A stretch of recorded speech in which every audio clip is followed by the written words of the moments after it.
আসসালামু আলাইকুম, সবাই কেমন আছেন? আলহামদুলিল্লাহ, আপনাদের দোয়ায় আমি ভালো আছি। আজকে আমি একটা ভিডিও বানাবো বাসায়। এই ভিডিওটা আমি আজকে অন্তত কষ্ট করে হলেও আমি এটা ইউটিউবে ছাড়বো, কারণ আমার ইউটিউব চ্যানেলটাতে কষ্ট করে আপনারা সকলে সাবস্ক্রাইব করে দিবেন, শুরুতেই বলে নিলাম। এবং আমার ইউটিউব চ্যানেলটা তেমন একটা গ্রোথ নাই, কিন্তু আমি চেষ্টা করব এখন নিয়মিত ভিডিও দেওয়ার জন্য, কারণ আমি নিজে থেকে ভিডিও বানাইতেও পারি না, দিতেও পারি না। আমার আসলে কি, আমি নিজে ওই যে ভিডিও বানাইতে পারি না, মেকিং করতে পারি না, মেয়ের সহযোগিতা ছাড়া কোনো কিছু করতে পারি না, কারণ ডিভাইসগুলো সম্বন্ধে আমি তেমন একটা জানি না।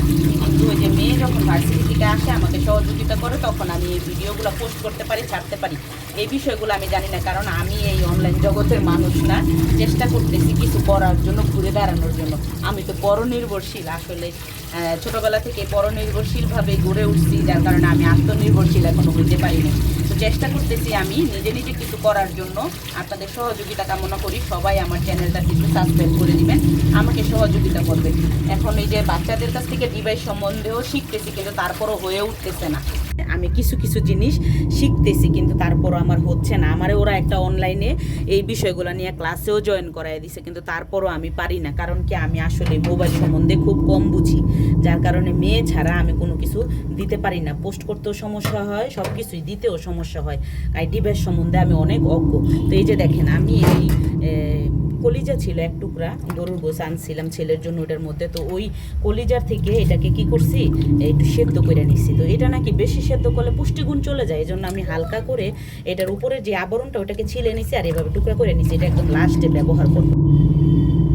এই যে দেখেন, এখানে আমি পরিমাণ মতো আদা, রসুন, পেঁয়াজ, হলুদ, মরিচ, ধনে গুঁড়া, শুধু জিরা বাটাটা দেই নাই, আমি বেটে নিব। জিরাটা বেটে তারপরে দিব, পাটায় বাইটা নিব।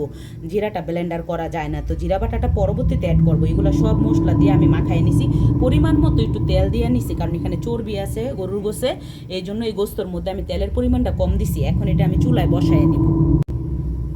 এই যে দেখেন, বিসমিল্লাহির রহমানির রহিম। এই যে এখন এই যে চুলার মধ্যে এটা দিয়ে দিছি, এটা এই পানির মধ্যেই কষুক।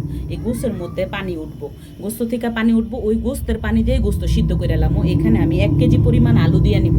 দেখেন, এখানে আমি কিছু এই যে 4টা লং আর গোলমরিচ দিয়ে নিলাম, আর অন্য মশলাগুলোও দিব।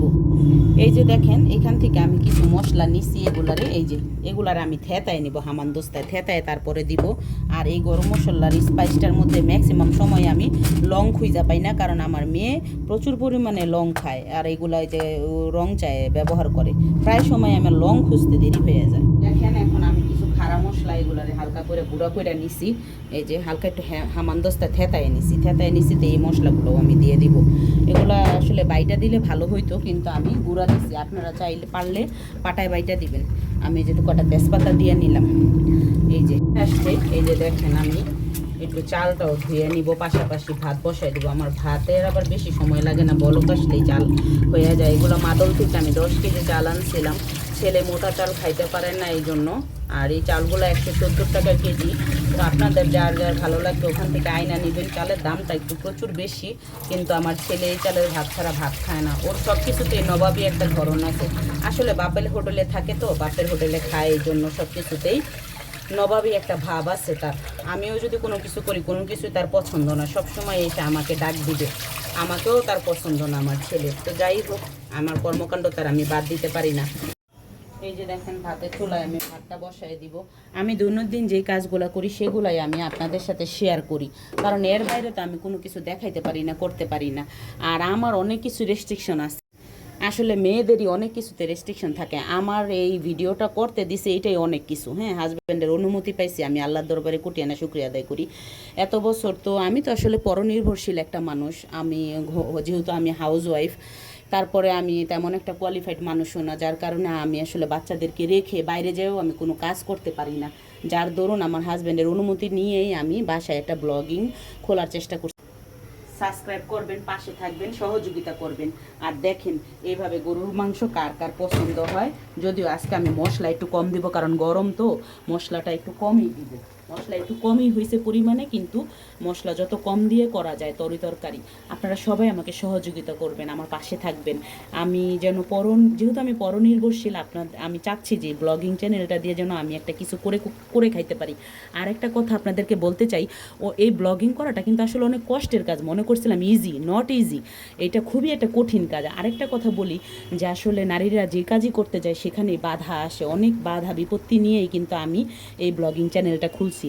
কিন্তু আমার কুকিং শুধু দেখাই তা না, আমার অন্য অন্য অ্যাক্টিভিটিগুলোও আপনারা এই চ্যানেলে দেখতে পারবেন। এই জন্য আপনাদেরকে সাবস্ক্রাইব করতে হবে।